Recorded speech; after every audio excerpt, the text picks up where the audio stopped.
မျက်စိကအစင်းအာယုံလေးကိုမြင်လိုက်တဲ့အခါမှာ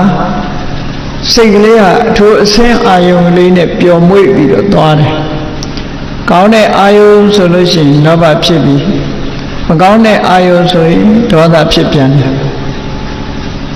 နားကကြားလိုက်ရတဲ့အတန်ကလေးမှလည်း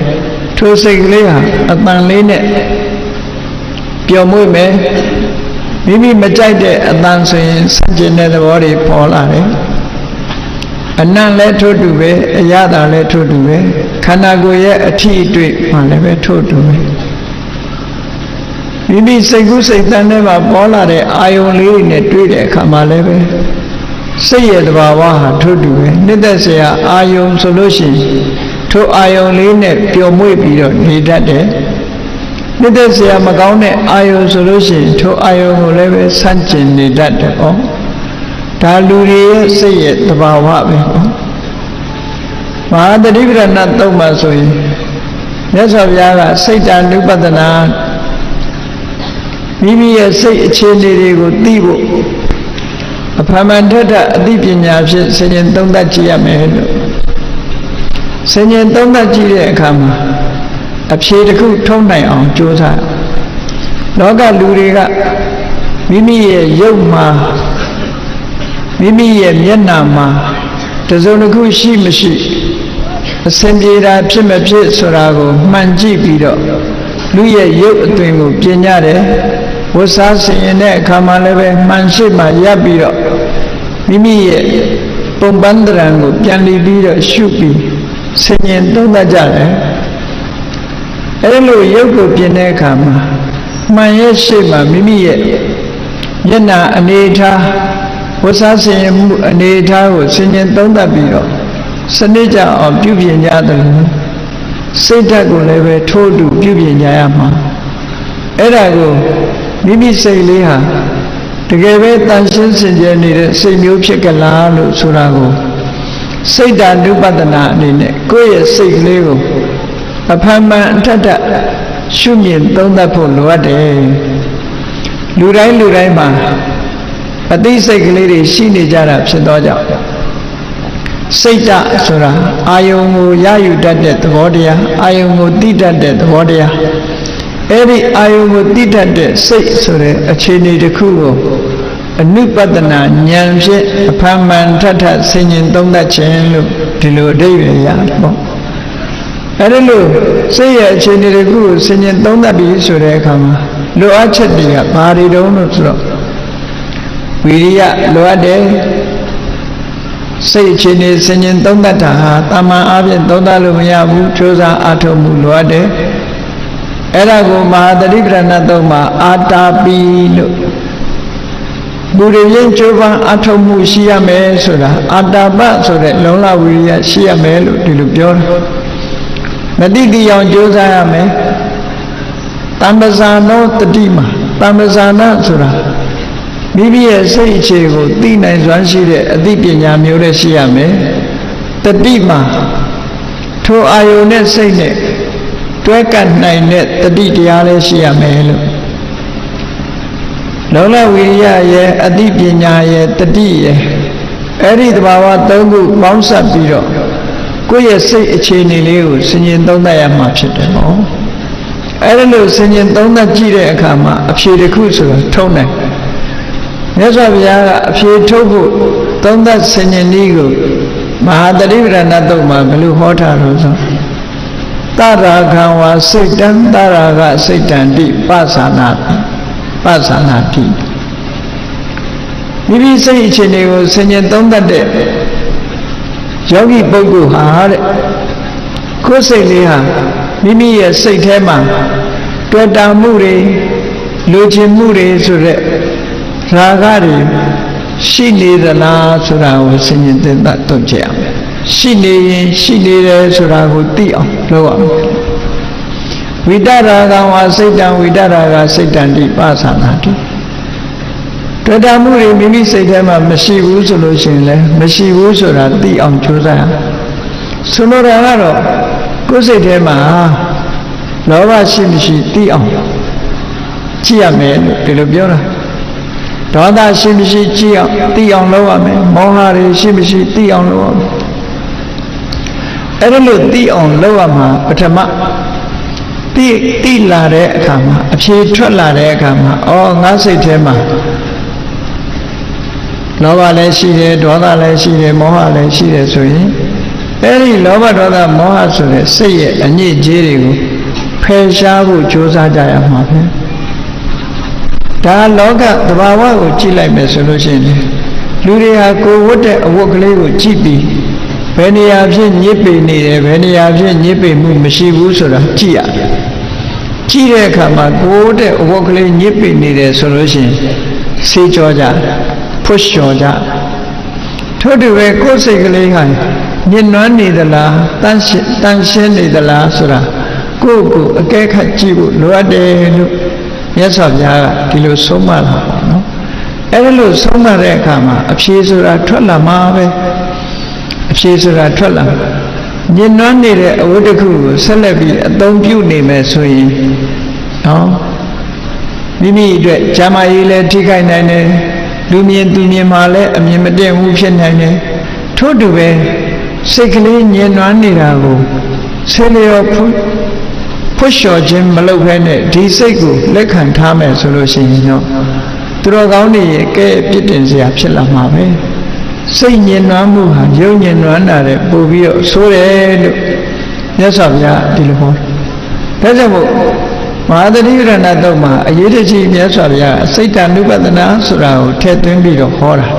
ကိုယ်စိတ်အခြေအနေတွေသိအောင်လူတိုင်းဟာကိုယ်စိတ်အခြေအနေသိအောင်အကဲခတ်ကြလေ့လာကြရမယ်သုံးသပ်ကြရမယ်သုံးသပ်ပြီးအဖြေထုတ်ပြီးတော့စိတ်ရဲ့အညစ်အကြေးတွေကိုဖယ်ရှားဖို့ကြိုးစားရမယ်စိတ်ရဲ့သဘာဝကိုလေ့လာသုံးသပ်တာပဲဒါကြောင့်မို့ဣဒံပုရိစိတ်တမစာရိစာရိကံဆိုတာစိတ်ကိုသုံးသပ်ဆင်ခြင်မှုမလုပ်ခင်ကဒီစိတ်လေးဟာသူကြိုက်တယ်လို့သူကြိုက်တဲ့အာယုံနဲ့ပျော်ပိုက်ပြီးတော့သွားလာလှုပ်ရှားပြီးအာယုန်တွေပေါ်မှာချက်စားနေခဲ့တယ်ဆိုတာမိမိကိုယ်တိုင်အဖြစ်ထုတ်လို့ရတယ်ပေါ့ကိုယ်စိတ်လေးကိုထိန်းချုပ်မှုမရှိပဲလွတ်ထားလိုက်မယ်ဆိုလို့ရှိရင်စိတ်သွားတဲ့နောက်နှုတ်ပါလာတယ်စိတ်သွားတဲ့နောက်ကိုယ်ပါလာတယ်အဲဒီလိုဖြစ်လာလို့ရှိရင်စိတ်ကပြောချင်တာတွေစိတ်ထဲမှာပေါ်လာလို့ရှိရင်နှုတ်ကလိုက်ပြောတယ်လှုပ်ချင်တာတွေပေါ်လာတဲ့အခါမှာကိုယ်ဒီလက်ရောက်လိုက်လှုပ်တယ်အဲ့တော့စိတ်ထဲမှာပေါ်တဲ့အရာအလုံးကိုလိုက်ပြောရမှာလားလိုက်ပြီးတော့လှုပ်ရမှာလားလို့ဆိုလို့ရှိရင်ဥပမာမယ်လူတယောက်ကိုမုန်းနေတဲ့စိတ်ပေါ်လာလို့ရိုက်ချင်နှက်ချင်လာတယ်ဆိုရင်သွားပြီးမုန်းတဲ့စိတ်နဲ့သွားရိုက်နှက်မယ်ဆိုပြဿနာတွေမတက်ပြီဘူးလားနော်အဲ့ဒါကြောင့်မလို့စိတ်ထဲမှာဖြစ်တဲ့အတိုင်းပြုလို့လည်းမရဘူးလုပ်လို့လည်းမရဘူးစိတ်ထဲရှိတာကိုသွားပြောသွားလုပ်မယ်ဆိုလို့ရှိရင်ပြဿနာတွေမျိုးစုံတက်လာနိုင်တယ်ဆိုတာကိုယ်တိုင်လက်တွေ့ကျင့်သုံးကြည့်ခြင်းအပြင်သိနိုင်တာပေါ့ဒါကြောင့်မို့မြတ်စွာဘုရားကိုယ်စိတ်ကိုဆင်ញင်သုံးသပ်ဖို့ဟောတာစိတ်ကိုဆင်ញင်သုံးသပ်ပြီးတော့စိတ်ကလေးဟာပြုပြင်ပေးရမယ့်အနေအထားမျိုးရှိရင်ပြုပြင်ပေးရစိတ်မပြောနဲ့လောကမှာမိမိတို့ရဲ့သားငယ်သမီးငယ်လေးတွေတောင်မှပဲမိဘတွေကဆုံးမကြကြတယ်သွန်သင်ကြရတယ်ဟဲ့ဘယ်နေရာတော့မသွားကြနဲ့ဘယ်သူနဲ့တော့မပေါင်းနဲ့ဘယ်လိုစကားမျိုးမပြောနဲ့ဘယ်လုံးမလုံးနဲ့လို့ဆိုမိဘတွေကဆုံးမသွန်ရှောင်ရမှနဲ့ဆောင်ရမှဆိုတာအမြဲတမ်းတစ်ခုရှိနေပေါ့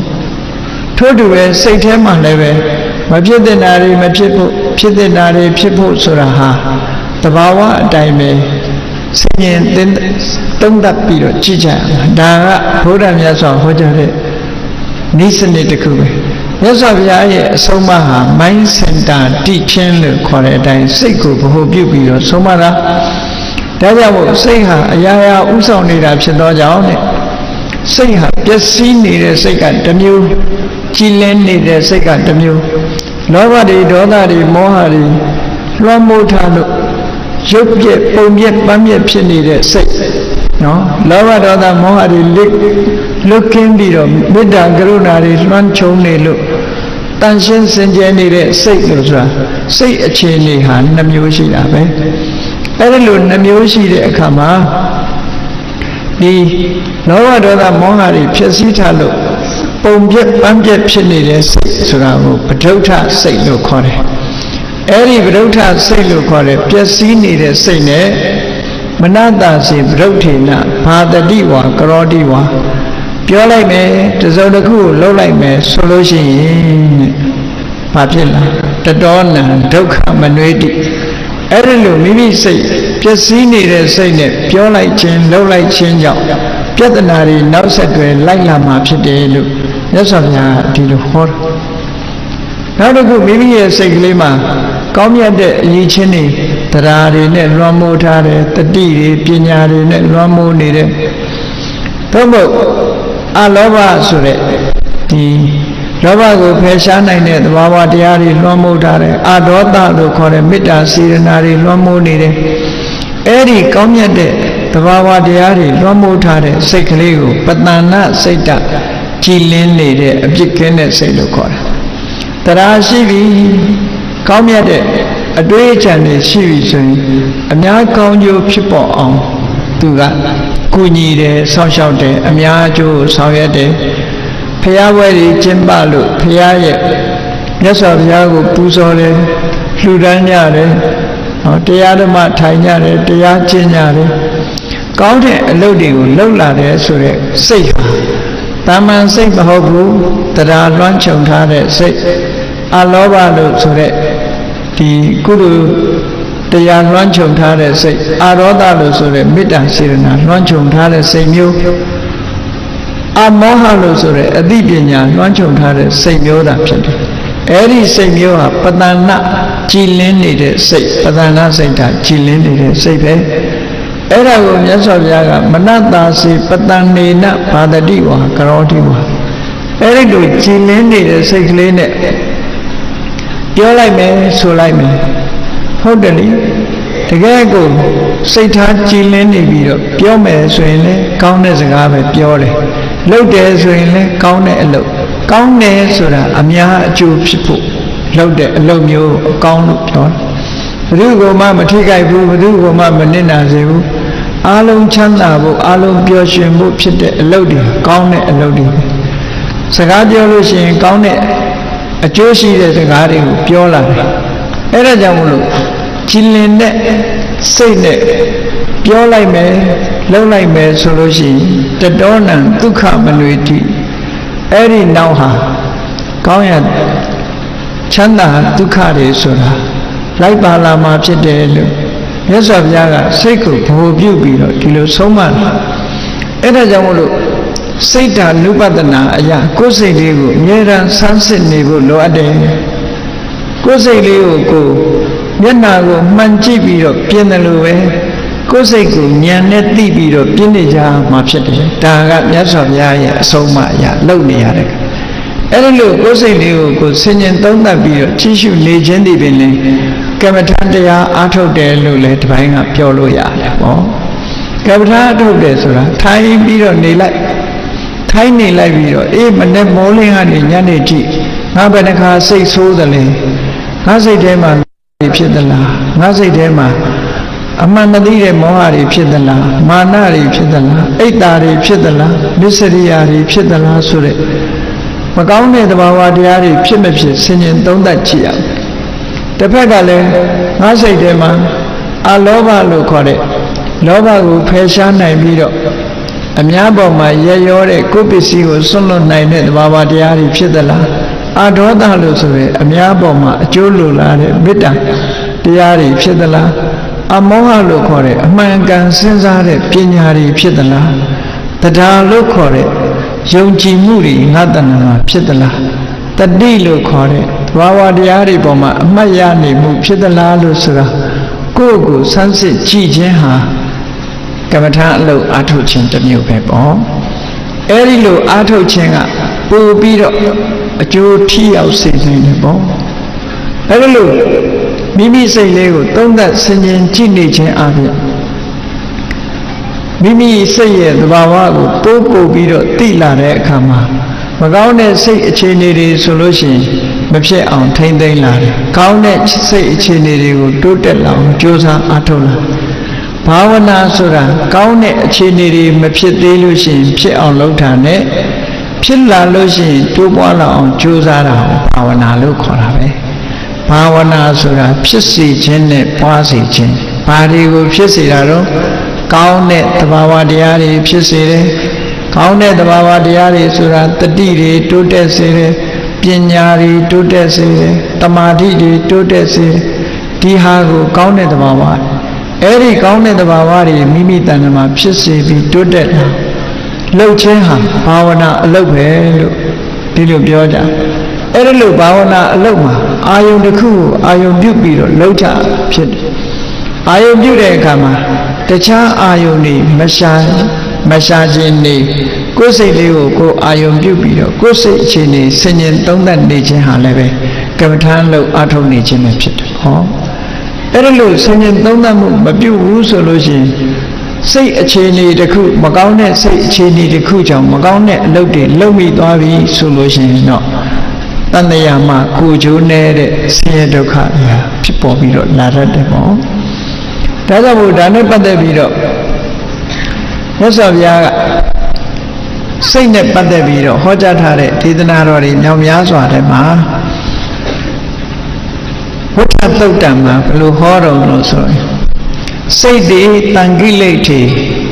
ဒုက္ခတိပါတိကင်္ခာစိတ်တွေတန်ကိလေထေမိမိစိတ်ကလေးဟာလောဘဒေါသမောဟတွေနဲ့ညှဉ်းနှွမ်းနေမယ်ဆိုရင်ဒုက္ခတိပါတိကင်္ခာမကောင်းတဲ့အလားအလာပဲမျောလင့်စရာရှိတယ်အေးလူတွေရဲ့စိတ်မှာလောဘဒေါသဆိုတာတွေနဲ့လွှမ်းမိုးပြီးတော့နေမယ်ဆိုလို့ရှိရင်တော့ဖြစ်ပေါ်လာမဲ့အကျိုးတရားတွေဟာအကောင်းကိုမျှော်လို့မရဘူးအဆိုးပဲမျှော်လို့ရဒီဘဝမှာလည်းအခြေအနေမကောင်းဘူးဒီဘဝကသေဆုံးသွားလို့နောက်ဘဝမှာဆိုတာလည်းအခြေအနေကောင်းကိုမျှော်လင့်စရာမရှိဘူး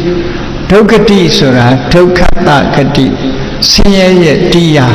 ဘုံဘဝဆိုလဲဆင်းရဲတဲ့ဘုံဘဝရောက်သွားနိုင်တယ်အခြေအနေတစ်ခုဆိုလို့ရှိရင်လည်းဆင်းရဲတဲ့အခြေအနေတစ်ခုဖြစ်ပေါ်စေနိုင်တယ်ဒါကြောင့်မို့မြတ်စွာဘုရားဒီစကားလေးတူတူလေးပဲဟောတာ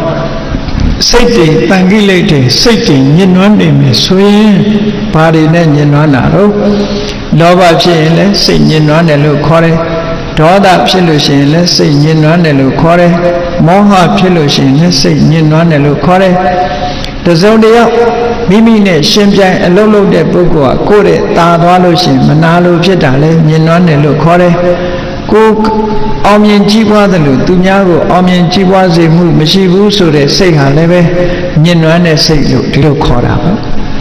အဲ့ဒီညှဉ်းနှွမ်းစေတဲ့အရာတွေကိုယ်စိတ်ထဲမှာရှိနေပြီဆိုလို့ရှိရင်စိတ်ညှဉ်းနှွမ်းနေတဲ့ပုဂ္ဂိုလ်တယောက်ဟာအပြောဆိုတာလဲအနေရရှိတဲ့အပြောမျိုးပြောတယ်အလုတ်ကလည်းပဲပြဿနာတက်မဲ့အလုပ်မျိုးလုပ်တယ်အဲ့ဒီအပြောအလုပ်ကြောင့်ဘာဖြစ်လာလဲဆိုရင်အခြေအနေဆိုးတဲ့ရင်ဆိုင်နိုင်ရတယ်အလားလာမကောင်းဘူးလို့ဒီလိုပြောတာဟောနောက်တစ်ခါတစ်ဖက်ကနေကြည့်တော့မြတ်စွာဘုရားစိတ်တွေဝိတုဒ္ဓိသူဂတိပါတိကင်္ခာစိတ်တွေမိမိရဲ့စိတ်ကလေးဟာဝိတုဒ္ဓိစင်ကြယ်တန်ရှင်းနေမယ်ဆိုလို့ရှိရင်သူဂတိကောင်းမြတ်တဲ့အလားအလာကိုပါတိကင်္ခာမျှော်လင့်ရတယ်သူဂတိဆိုတာဘုံဘဝနဲ့ပြောရင်လူပြည်နတ်ပြည်ဟာသူဂတိတနည်းအားဖြင့်ပြောမယ်ဆိုရင်ဒုက္ခတဂတိဒုက္ခသူဂတိဒုက္ခရဲ့တရားပြဿနာမရှိဘူးဖြူစင်တဲ့စိတ်စင်ကြဲနေတဲ့စိတ်ကလေးနဲ့ပြောလိုက်ဆိုလိုက်လို့ရှိရင်ဘာပြဿနာမှမတက်ဖဲနဲ့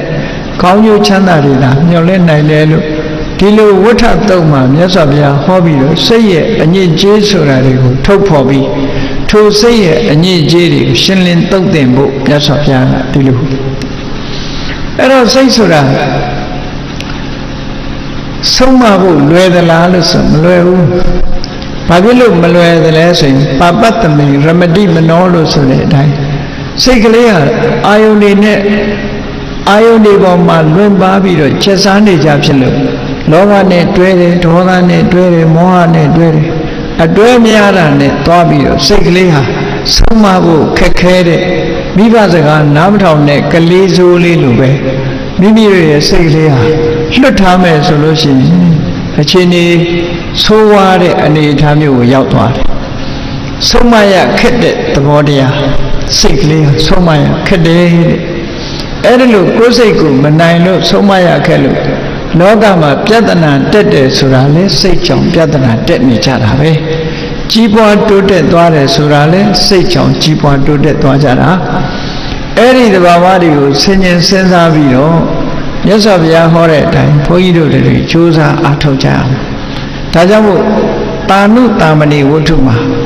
စိတ်လေးအခြေအနေကိုဆင်ញင်သုံးသပ်တဲ့အခါမှာဣဒံပုရိစိတ်တမစာရိစာရိကံ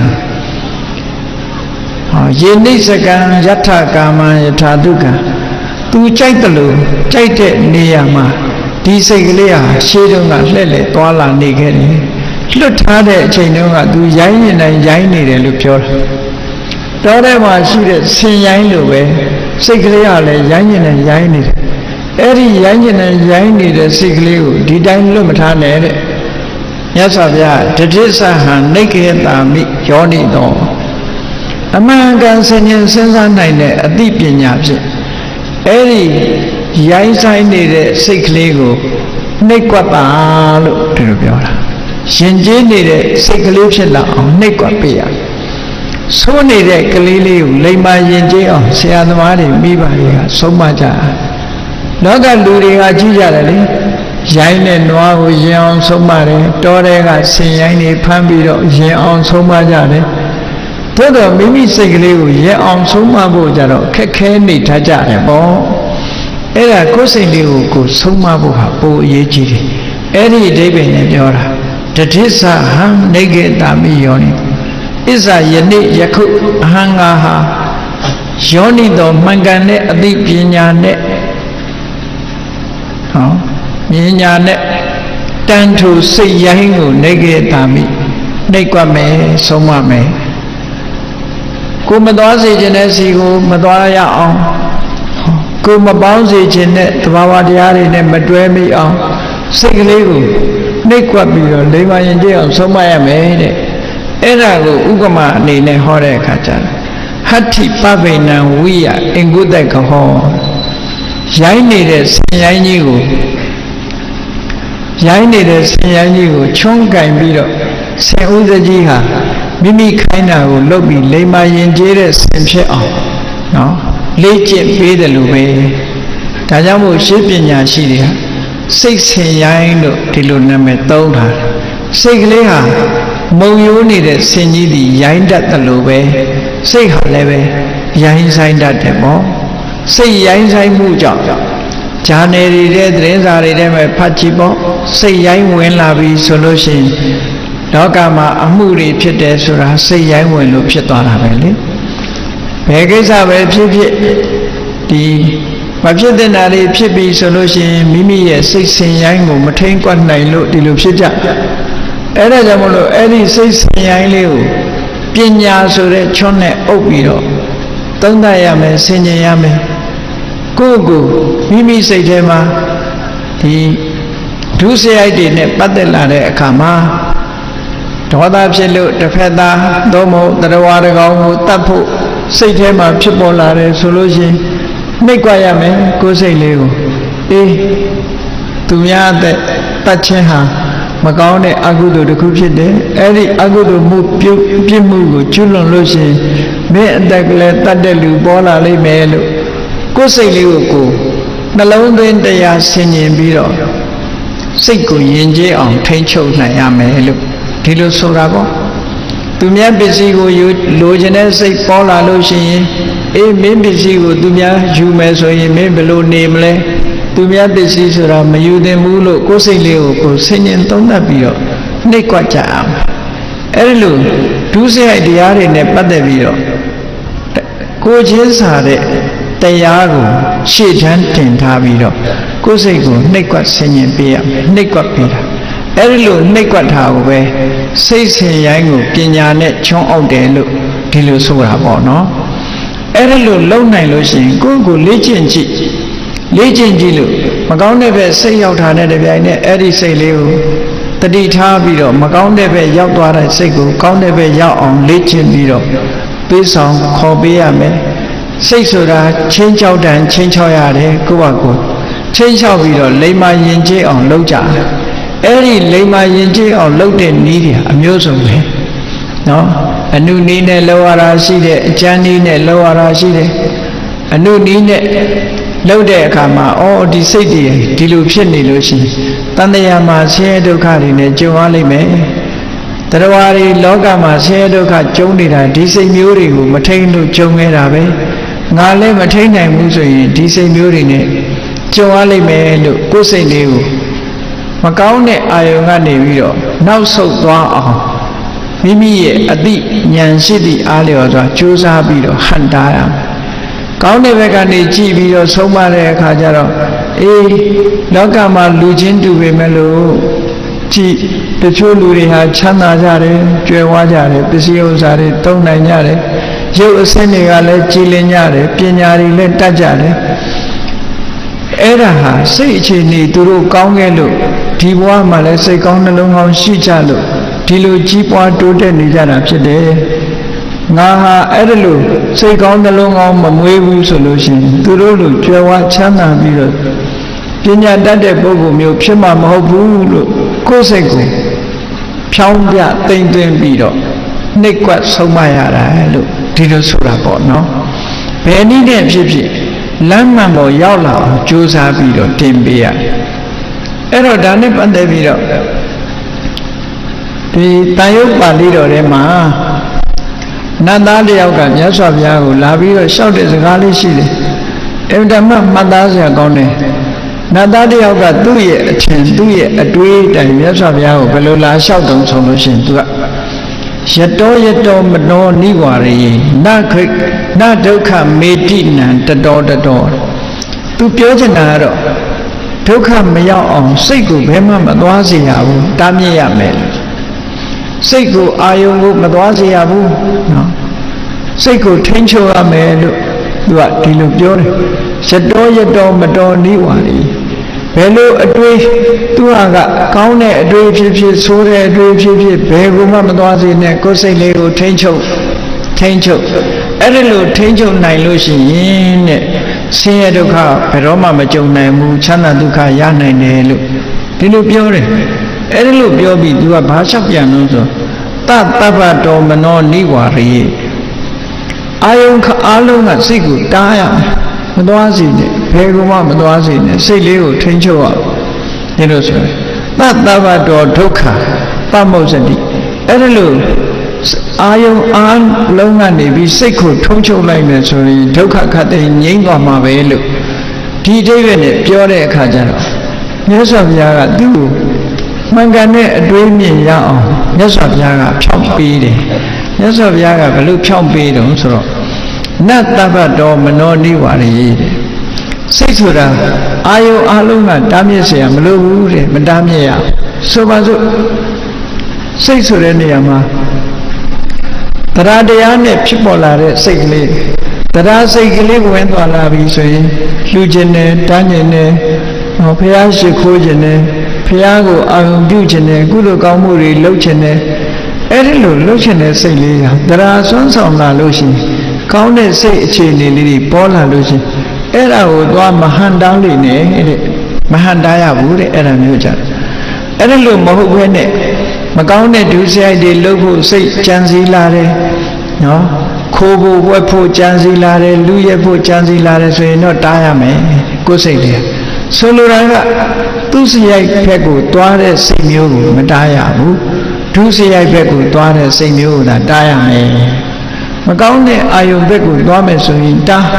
ကောင်းတဲ့အာယုံဘက်ကောင်းတဲ့အလုပ်ဘက်ကိုတွားလို့ရှိရင်မတားနဲ့ဒီလိုပြောလို့မြတ်စွာဘုရားဒီလိုခေါ်တယ်ဒါမို့နတ်တပ္ပတောမနောနိဝါရေတပ္ပတောအရာခတ်သိမ်းမှမနောစိတ်ကိုနနိဝါရေမတားမြစ်ပါနဲ့တားမြစ်ဖို့မလိုဘူးတဲ့နမနောတန်တတ္တမာဂတံစိတ်ဆိုတာတခါတခါတတိတွေလွှမ်းမိုးထားသည့်အတွက်ကြောင့်မျက်စိကမြင်လို့အဆင်းအာယုံပေါ်မှာလောဘမဖြစ်အောင်စောင့်စည်းတယ်နားကကြားတဲ့အသံပေါ်မှာလောဘမဖြစ်အောင်စောင့်စည်းတယ်ဒေါသမဖြစ်အောင်စောင့်စည်းတယ် နှာခေါင်းကရတဲ့အနံ့ပေါ်လျှာကလဲရတဲ့အရသာပေါ်ခန္ဓာကိုယ်ကထိတွေ့ရတဲ့အထီးအတွေ့တွေပေါ်မှာနော်လောဘမဖြစ်အောင်ထိမ့်သိမ်းဆောက်ရှောက်တယ်ဟောစက္ခုံတွေကိုထိမ့်သိမ်းဆောက်ရှောက်တယ်သောတိန်တွေခါနေတွေဇီဝိန်တွေကာယတွေကိုယ်မျက်စိနာနာလျှာကိုယ်လို့ဆိုတဲ့ဒီ द्वार တွေကဝင်လာတဲ့အာယုန်တွေပေါ်မှာလောဘဒေါသမောဟတွေမဖြစ်အောင်စောင့်စည်းတယ်စောင့်စည်းတယ်လောဘမဖြစ်စေရဘူးဒေါသမဖြစ်စေရဘူးမြင်တဲ့အာယုန်နဲ့ပတ်သက်ပြီးလောဘမဖြစ်စေရဘူးဒေါသမဖြစ်စေရဘူးကြားတဲ့အသံနဲ့ပတ်သက်ပြီးလောဘမဖြစ်စေရဘူးဒေါသမဖြစ်စေရဘူးနာနဲ့အနတ်နဲ့နမ်းရှူရတဲ့အနတ်နဲ့ပတ်သက်ပြီးလောဘမဖြစ်အောင်ဒေါသမဖြစ်အောင်လျှာနဲ့ထိတွေ့ရတဲ့အရသာပေါ်မှာလဲလောဘမဖြစ်ရအောင်ဒေါသမဖြစ်ရအောင်ကိုယ်ကာယပေါ်မှာထိလာတဲ့အတိအတွေ့အာယုန်နဲ့ပတ်သက်ပြီးလောဘမဖြစ်အောင်ဒေါသမဖြစ်အောင်စောင့်စည်းတဲ့စိတ်မျိုးတဲ့ဟုတ်တာပေါ့ကပ္ပဒနှလုံးသွင်းပြီးတော့တမာရီတရားတွေရလာတယ်ပညာတွေဖြစ်လာတယ်ဆိုရင်အဲ့ဒီစိတ်မျိုးကိုသွားဟန်တာလို့ပဲဖြစ်မလဲနော်ကောင်းတဲ့အာယုန်တွေနဲ့ရှင်တွဲပြီးတော့ကြည်နူးပွယ်အားရဝယ်ငြိမ်းချမ်းနေတဲ့စိတ်ဓာတ်မျိုးကိုသွားပြီးတော့မတားမြစ်ပါနဲ့မြတ်စွာဘုရားနာမနောတန်ယတတ္တမာဂတံတန်ယတတ္တံစောင့်စည်းတဲ့အနေအထားတစ်ခုသို့အာဂတံရောက်ရှိသွားတဲ့မနောစိတ်ကိုနာနောနိဝါရေမတားမြစ်ပါမတားမြစ်ရအောင်ခုနကနတ်သားကပြောတာဘယ်ဟာပဲဖြစ်ဖြစ်စိတ်ကိုမဖြစ်အောင်တားပါလို့ပြောတာအဲ့ဒီစကားဟာမမှန်ကန်တဲ့စကားဖြစ်လို့မြတ်စွာဘုရားစိတ်ဆိုတာအလုံးကနေတားရမှာမဟုတ်ဘူးတဲ့အလုံးကနေတားရမှာမဟုတ်ဘူးစောင့်စည်းနေတဲ့စိတ်မျိုးကိုမတားရဘူးတဲ့တတိတွေပညာတွေဝိရိယတွေနဲ့ရှင်တွဲနေတဲ့စိတ်မျိုးကိုမတားရဘူးတဲ့ဘယ်လိုစိတ်မျိုးမှတားရတာတော့ဆိုယတောယတောစပါပကံတတောတတောမနောနိဝါရီမကောင်းတဲ့ဘက်ကိုဥလဲ့သွားတဲ့စိတ်မျိုးတော့တားပါလို့ဒီလိုပြောတာပေါ့ဟုတ်တာပေါ့သူများပစ္စည်းရလို့တဲ့စိတ်တွေပေါ်နေတယ်အဲ့ဒီစိတ်ကိုမတားလိုက်ဘူးဆိုရင်ဘာဖြစ်သွားမလဲသူများပစ္စည်းကိုသွားယူမယ်ယူရင်ဘာဖြစ်လဲတခိုးဓမြဖြစ်မယ်ပေါ့အဲ့ဒါမတားလို့ရှိရင်ပြဿနာတက်မှာပဲအဲ့ဒါကြောင့်မို့မကောင်းမှုဒုစရိုက်အတွက်ဥလဲ့သွားတဲ့စိတ်မျိုးကိုတော့နိုင်အောင်တားရမယ်ဘယ်လိုနိုင်အောင်တားရမလို့ဆိုရင်ဆင်ရိုင်းကိုချွန်းနဲ့အုပ်ပြီးတော့နော်ဆင်ရိုင်းကိုချွန်းနဲ့အုပ်ပြီးတော့တားတယ်လို့အဲ့ဒီလိုတားနိုင်ရမယ်လို့မြတ်စွာဘုရားကဒီလိုဟောလို့ရင်ဖြစ်တယ်အေးဒါကြောင့်မို့မြတ်စွာဘုရားသခင်ကိုရောမြတ်ကစိတ်ရဲ့အခြေအနေတွေနဲ့ပတ်သက်ပြီးတော့စိတ်တန်ဓာန်တန်ဒုက္ခဝါစိတ်ကလေးကိုဆုံးမရမယ်ဆုံးမလို့ယဉ်ကျေးလာပြီဆိုရင်အဲ့ဒီယဉ်ကျေးတဲ့စိတ်ကမိမိတဏ္ဍာမှာချမ်းသာဒုက္ခတွေဖြစ်ပေါ်စေနိုင်တယ်တဲ့အဲ့ဒါကိုမြတ်စွာဘုရားကဟောတဲ့စိတ်ရဲ့အခြေအနေနဲ့ပတ်သက်ပြီးဒုရင်ကမံဧကစရံအတရိရံကုဟတယရေစိတ်တံတယမိတန္တိမောက္ခန္တိမာရဗန္ဒနာလောကမှာအနှောင်ဖွဲ့တွေကလွတ်မြောက်ပြီးတော့ဆင်းရဲဒုက္ခကလွတ်မြောက်သွားတဲ့အခြေအနေတစ်ခုရောက်သွားကြတယ်အဲဒီလိုအခြေအနေတစ်ခုရောက်သွားတဲ့ပုဂ္ဂိုလ်တိုင်းဟာဒီမိမိတို့ရဲ့စိတ်ကိုပိုင်နိုင်ဆုံးမသွားနိုင်တဲ့ပုဂ္ဂိုလ်မျိုးတွေသာဖြစ်တယ်တဲ့တခြားပုဂ္ဂိုလ်မျိုးတွေဟာမဖြစ်ဘူးအဲဒါကြောင့်မို့မိမိတို့စိတ်ကိုဆုံးမကြရမယ်လို့မြတ်စွာဘုရားသခင်ကိုရောမြတ်ကဒေသနာတော်တော်တော်များများမှာဒီလိုဟောထားတာရှိတယ်ပေါ့အဲဒီမှာ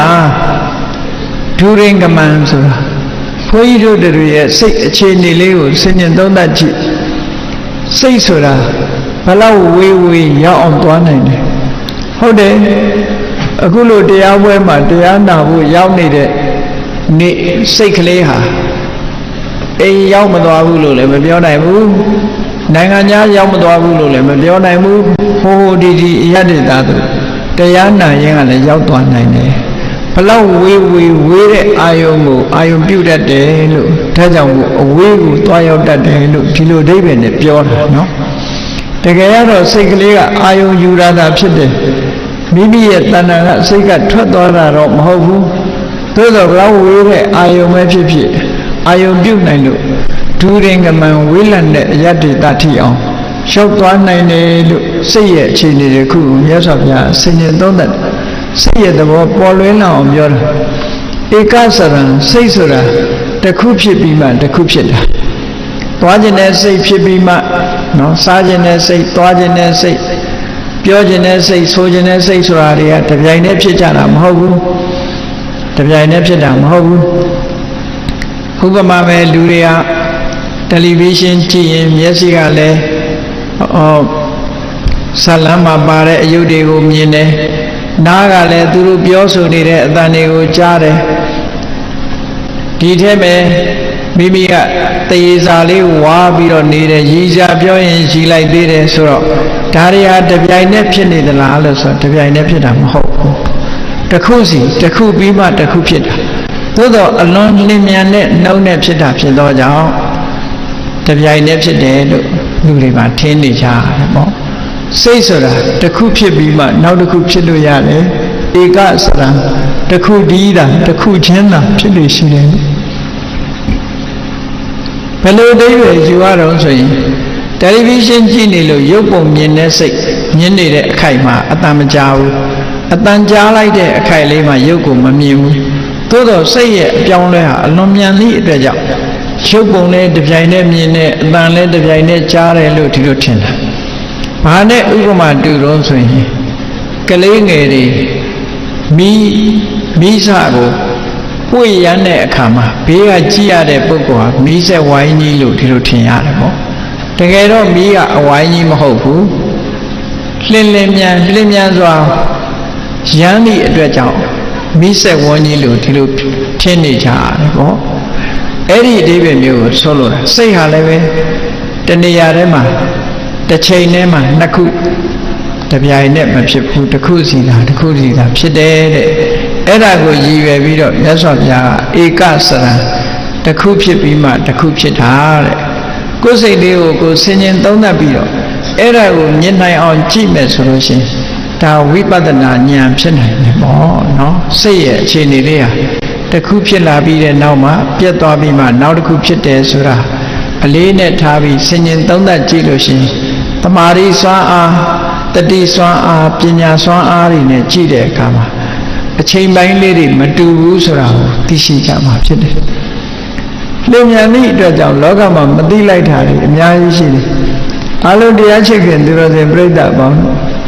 မိမိတို့ရဲ့မျက်စိတွေဟာနော်စက္ကန့်အလိုက်တဦးနဲ့တဦးမတူတဲ့အနေအထားအရမျက်တောင်လေးတွေခတ်နေကြတာပဲ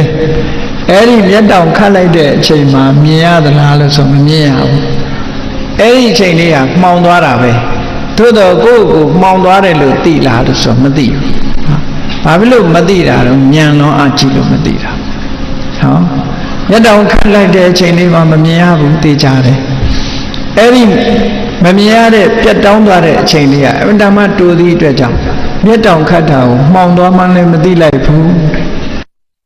လူရဲ့စိတ်ဟာလည်းပဲဖြစ်ပြီးတော့ပြတ်သွားတာကိုလူကမြင်မှမြင်တယ်မြင်မို့ရအမှန်တမ်းခက်တယ်ကြီးမားတဲ့တတိကြီးမားတဲ့ဝီရိယနဲ့ကြီးမားတဲ့တမာတိပညာတို့နဲ့သိနိုင်တာဖြစ်လို့ဝိပဿနာကျင့်စဉ်တစ်ခုကိုကျင့်ပြီးတော့တတိစွမ်းအားတွေကောင်းလာပြီဆိုလို့ရှိရင်တော့ဒီစိတ်ကလေးဟာဖြစ်ပြီးတော့ပြတ်သွားတယ်ဆိုတာမြင်နိုင်စွမ်းရှိကြတယ်ပေါ့အေးဒါကြောင့်မို့ဧကစရံတစ်ခုဖြစ်ပြီးမှတစ်ခုပြက်ပြီးမှတစ်ခုဖြစ်တယ်တစ်ခုချင်းသာဖြစ်နေရှိတယ်ဆိုပါစို့မြင်တဲ့စိတ်နဲ့မြင်တဲ့စိတ်ကလေးဖြစ်နေတဲ့အချိန်မှာကြားတဲ့စိတ်မဖြစ်ဘူးကြားတဲ့စိတ်ဖြစ်နေတဲ့အချိန်မှာမြင်တဲ့စိတ်ဆိုတာမဖြစ်ဘူးသို့တော့တမ္မာအပြင်ကြည့်မယ်ဒီစိတ်နှစ်ခုဟာတပြိုင်တည်းဖြစ်နေတယ်လို့ထင်ရတယ်ပေါ့လင်းမြန်သည့်အတွက်ကြောင့်အတရိဒံစိတ်ဆိုတာရုပ်တယ်လို့ပုံပန်းတရံရှိတာအကောင်ထဲမရှိဘူးအကောင်ထဲမရှိသည့်အတွက်ကြောင့်စိတ်ကိုပုံတရံနဲ့ပေါ်ပြလို့မရဘူးတဲ့ခုဟာတရားစိတ်ကလေးဟာမဟာဘုတ်ဆိုတာကိုမှီပြီးတော့ဖြစ်တယ်ဒီနေရာမှာဟရိယဝတ္ထုကိုမှီပြီးတော့ဖြစ်တဲ့စိတ်ရှိတယ်မျက်စိပေါ်မှာမှီပြီးတော့စိတ်ဖြစ်တဲ့စိတ်ရှိတယ်နားပေါ်မှာမှီဖြစ်တဲ့စိတ်ရှိတယ်နှာခေါင်းပေါ်လျှာပေါ်ကိုယ်ကာယပေါ်မှာမှီပြီးတော့ဖြစ်တဲ့စိတ်တွေရှိတယ်အဲ့ဒါလို့အမိလေးတွေနဲ့ဖြစ်ကြတာမို့ခုဟာတရား မိရပေါ်မှာမိပြီးတော့မှစိတ်ကလေးတွေဟာဖြစ်တယ်လို့အဲ့ဒါလို့လျင်မြန်ပြီးတော့စွမ်းရည်တတ္တိရှိတဲ့ဒီစိတ်ကလေးကိုမြတ်စွာဘုရားကဘာလို့ရမလဲရေစိတ်တံတန်ယမစ်တန်တိတတိပညာမြတ်စွာဘုရားရဲ့အဆုံးအမသိရှိနားလည်ကြတဲ့ပုဂ္ဂိုလ်များအဲ့ဒီစိတ်ကလေးကိုကောင်းတဲ့အာယုံပေါ်မှာထိမ့်သိမ့်ပြီးတော့စောင့်စည်းထားနိုင်မယ်မကောင်းတဲ့ဘက်မသွားအောင်ထိန်းချုပ်နိုင်မယ်လို့ဆိုလို့ရှိရင်လောဘတွေနဲ့မတွဲအောင်ဒေါသတွေနဲ့မတွဲအောင်ထိမ့်သိမ့်စောင့်ရှောက်ကြမယ်မောဟတွေနဲ့မတွဲအောင်ထိမ့်သိမ့်စောင့်ရှောက်ကြမယ်ဆိုရင်မောက္ခန္တိမာရပန္နနာကိလေသာဆိုတဲ့အနှောင်ဖွဲ့တွေကလည်းလွတ်နိုင်တယ်နော်တေခြင်းတရားဆိုတဲ့မစ္စုမာရအနှောင်ဖွဲ့ကလည်းလွတ်နိုင်တယ်ကံတရားလို့ဆိုတဲ့အဘိသင်္ခါရမာရကလည်းလွတ်နိုင်တယ်လို့ဘုန်းကြီးတို့တွေဟာအဲ့ဒီအနှောင်ဖွဲ့တွေကမလွတ်သေးသည့်အတွက်ကြောင့်ကံတရားတွေကလည်းကိုယ်တဏ္ဍမှာရှိနေတဲ့အကျိုးပေးလိမ့်မယ်ကိလေသာတွေကလည်းကိုယ်တဏ္ဍမှာရှိနေတယ်ထိုကိလေသာတွေရဲ့ဆွမ်းဆောင်မှုကြောင့်ဘဝတွေမှာညှဉ်းနှွမ်းပြီးဆင်းရဲဒုက္ခရောက်ကြတယ်တေခြင်းတရားဆိုတာလည်းမကင်းနိုင်ကြဘူးဒါကြောင့်မို့အဲ့ဒီမာရလို့ဆိုတဲ့မစ္စုမန်ဆိုတဲ့တေခြင်းတရားအဘိသင်္ခါရမန်လို့ဆိုတဲ့ကံတရားကိလေသာမန်ဆိုတဲ့ကိလေသာဒီမာရဆိုတဲ့မိမိကိုဖြည့်ဆည်းနိုင်တဲ့စွမ်းအားရှိတဲ့သဘာဝတရားတွေကဘုန်းကြီးတို့တွေမလွတ်နိုင်မဲနဲ့ရှိနေကြတယ်လို့ဒီလိုဆိုလိုတာပေါ့နော်ဒါကြောင့်ဒီစိတ်ကလေးကိုထိန်းချုပ်နိုင်ပြီဆိုလို့ရှိရင်အဲ့ဒီမာရဆိုတဲ့အနှောင်ဖွဲ့တွေကလွတ်မြောက်ပြီးတော့ဆင်းရဲဒုက္ခတွေအလုံးကခွင်းလုံးကျွတ်လွတ်ပြီးနိဗ္ဗာန်ချမ်းသာကိုမျက်မှောက်ပြုနိုင်ပါတယ်လို့မြတ်စွာဘုရားဒီလိုဟောလို့ရင်ပါမယ်ဒါကြောင့်တရားချစ်ခင်သူတော်စင်ပြိဿအပေါင်းတို့မိမိတို့တဏ္ဍာမှာရှိတဲ့မိမိတို့ရဲ့စိတ်အခြေအနေလေးကိုစိတ်ဓာနုပဒနာဆိုတဲ့ကျင့်စဉ်ရအစင်မပြအကဲခတ်ပြီးတော့လေ့လာစိတ်ရဲ့အညစ်အကြေးတွေမိမိတို့စိတ်ထဲမှာမဝင်ရလေအောင်မိမိတို့စိတ်ကလေးထာဝရဖြူစင်းနေရအောင်ကျင့်ကြံကြိုးကုပ်အထောက်ကြရမှာဖြစ်တယ်နော်ဒါနကောင်းမှုလုပ်တဲ့အခါမှာဘယ်လိုစိတ်အခြေအနေတွေဟာဖြူစင်သွားတယ်လဲလို့ဆိုရင်ဒါနကောင်းမှုလုပ်လိုက်တာနဲ့တပြိုင်နက်လောဘဆိုတဲ့အညစ်အကြေးကိုဖယ်ရှားလိုက်နိုင်ခြင်းပဲဖြစ်တယ်ဘယ်သူကဖယ်လိုက်တာတော့ဆိုတော့အလောဘဆိုတဲ့စွမ်းအားရှိတဲ့ကုသိုလ်သဘာဝတရားဖယ်ရှားတာပဲဖြစ်တယ်ဥပမာမဲ့အမှောင်ကိုဘယ်သူကဖယ်လဲဆိုအလင်းကဖယ်တာပဲအလင်းရောက်လာတာနဲ့အမှောင်ဟာရပ်တည်နိုင်စွမ်းမရှိဘူးထို့တူပဲအလောဘဆိုတဲ့သဘာဝတရားကလောဘကိုဖယ်ရှားပြလိုက်တယ်ထို့တူပဲစိတ်ရဲ့အညစ်အကြေးဖြစ်တဲ့ဒေါသအလုံးမကျတဲ့ဒေါသတွေမိမိစိတ်ထဲမှာလွှမ်းခြုံနေပြီဆိုလို့ရှိရင်အဲ့ဒီဒေါသဆိုတဲ့အလိုမကျတဲ့အရာကိုအဒေါသဆိုတဲ့မေတ္တာတရားကဖယ်ရှားပြနိုင်တယ်ပေါ့အဒေါသဆိုတဲ့မေတ္တာတရားဖြစ်ပေါ်ပြီးတော့နေလို့ရှိရင်ဒေါသဆိုတဲ့အညစ်အကြေးဟာစိတ်ထဲမှာမဖြစ်နိုင်တော့ဘူးထို့တူပဲအာမောဟဆိုတဲ့အသိပညာရောက်လာတာနဲ့တပြိုင်နက်မောဟဆိုတဲ့တူဝေမှုလုံးတဲ့နာနဲ့မလုံးတဲ့နာခွဲခြားမသိနိုင်ဘူးမလုံးတဲ့နာကိုလုံးတဲ့နယ်လို့ထင်မှုလုံးတဲ့နာကိုမလုံးတဲ့မှုလို့ထင်ပြီးတော့လွဲမှားမှုဆိုတာတွေဟာလည်းပဲပျောက်ကင်းပြီးတော့သွားနိုင်တယ်အဲ့တော့ဒါနကောင်းမှုတစ်ခုလုံးလိုက်ခြင်းအပြင်လဲအလောဘဆိုတဲ့သဘာဝတရားကလောဘဆိုတာကိုနှိမ်နှင်းပြီးသားဖြစ်သွားတယ်ပေါ့ကိုချင်းသီလကိုထိမ့်သိမ်းဆောက်ရှောက်လိုက်တဲ့အခါမှာအဒေါသဆိုတဲ့မေတ္တာဟာဒီအဓိကပဓာနာဖြစ်လို့အဒေါသဆိုတဲ့မေတ္တာလွှမ်းခြုံထားလိုက်လို့ရှိရင်ကိုချင်းသီလတွေပြေဝပြီးတော့လာတယ်အဲ့ဒီကိုချင်းသီလပြေဝလာတဲ့အခါမှာဒေါသဆိုတဲ့အမုန်းတရားကင်းစင်ပြီးတော့အဒေါသဆိုတဲ့မေတ္တာတရားတွေမိမိရဲ့တဏ္ဍာမှာဖြစ်ပေါ်လာတယ်ဘာဖြစ်လို့သီလကဒီအဒေါသဆိုတာကိုဖြစ်စေတာတော့လို့ဆိုစဉ်းစားကြည့်လေသီလဆိုဒီမှာဘာကိုပြောတာလဲလို့၅ပါးသီလပဲကြည့်သူ့အသက်ကိုတတ်ခြင်းမှရှောင်တယ်လို့ဆိုကြတဲ့ကဘယ်သူပေါ်မှာမုန်းတိမှုဆိုတာမရှိဘူးသူများဥစ္စာခိုးခြင်းမှရှောင်တယ်ဆိုတဲ့ကြတဲ့ကသူများပေါ်မှာငဲ့ညံတယ်ဆိုတဲ့သဘာဝထင်ရှားတယ်ကာမေတုမိစ္ဆာစာရရှောင်တယ်လို့ဆိုကြတဲ့ကဘယ်သူမှစိတ်ဆင်းရအောင်မလုပ်ဘူးဆိုတဲ့သဘောရှိတယ်မုဒဝါဒကရှောင်ခြင်းမှလိန်ဤပြောဆိုခြင်းဖြင့်သူတစ်ပါးအကျိုးပြအောင်မလုပ်ဘူးဆိုရင်မေတ္တာတရားရှိတယ်ဆိုတာထင်ရှားတယ် သူရမေရယလို့ဆိုတဲ့မူရစ်တဲ့အရာတွေကိုမသုံးစားခြင်းအပြင်မိမိတဏ္ဍာမှာတတိတရားတွေပညာတရားတွေဒါတွေအစွမ်းထက်လာပြီးတော့မိမိရဲ့အကျိုးသူတစ်ပါးရဲ့အကျိုးတည်ပိုးနိုင်တဲ့ဉာဏ်ရည်ဉာဏ်သွေးတွေဖြစ်ပေါ်လာစေနိုင်တယ်တတိတရားတွေဖြစ်ပေါ်လာစေနိုင်တယ်ပညာတွေဖြစ်ပေါ်လာစေနိုင်တယ်ဆိုတော့မိမိ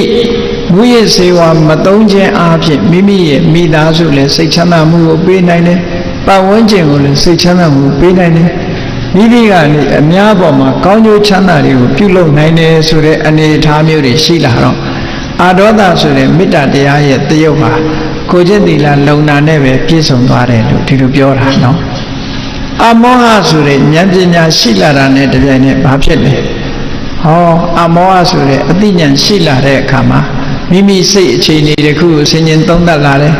ငါစိတ်ဟာစင်ကြယ်တဲ့စိတ်ဟုတ်ကလားညှဉ်းနှွမ်းတဲ့စိတ်ဖြစ်နေသလားညှဉ်းနှွမ်းတဲ့စိတ်ဟုတ်မဟုတ်စင်ကြယ်တဲ့စိတ်မဟုတ်ဟုတ်မဟုတ်ကိုဆင်ခြင်သုံးသပ်ပြီးသိရှိလာတဲ့အခါမှာညှဉ်းနှွမ်းတဲ့စိတ်ဆိုလို့ရှိရင်ညှဉ်းနှွမ်းတဲ့အရာတွေကိုဖယ်ရှားလို့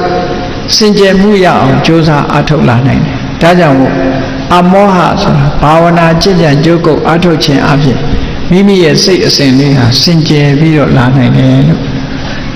ဒါကြောင့်မို့မြတ်စွာဘုရားသခင်ကိုရောမြတ်ကမိမိရဲ့စိတ်ကလေးတစ်ခုဟာကောင်းကျိုးချမ်းသာတွေကိုရနိုင်တဲ့ဘက်ကိုဥလဲ့သွားဖို့စိတ်ကိုထိန်းချုပ်ရမယ်စိတ်ကိုစိတ်ဆင်ရိုင်းကိုချွန်းအုပ်ပြီးတော့ဆုံးမတယ်လို့ဒီလိုရိုင်းနေတဲ့မိမိစိတ်ကလေးကိုယဉ်ကျေးအောင်လိမ္မာယဉ်ကျေးအောင်သီလနဲ့ဆုံးမမယ်ဒါနနဲ့ဆုံးမမယ်သီလနဲ့ဆုံးမမယ်ဘာဝနာနဲ့ဆုံးမမယ်အဲ့ဒီလိုဆုံးမခြင်းဖြင့်နောက်ဆုံးမှာယဉ်ကျေးသောစိတ်ဓာတ်ကိုပိုင်ဆိုင်တဲ့ယဟန္တာပုဂ္ဂိုလ်အရိယာသူတော်မြတ်ဖြစ်သူရောက်ရှိနိုင်တယ်လို့မြတ်စွာဘုရားသခင်ကိုရောမြတ်ဟောကြားတော်မူခဲ့တဲ့တရားဓမ္မအတိုင်းမိမိတို့တဏ္ဍာမှာရှိတဲ့စိတ်ဆင်ရိုင်းကိုပညာတည်းဟူသောချွန်းဖြင့်အုပ်ထိန်ပြီးတော့လိမ္မာယဉ်ကျေးအောင်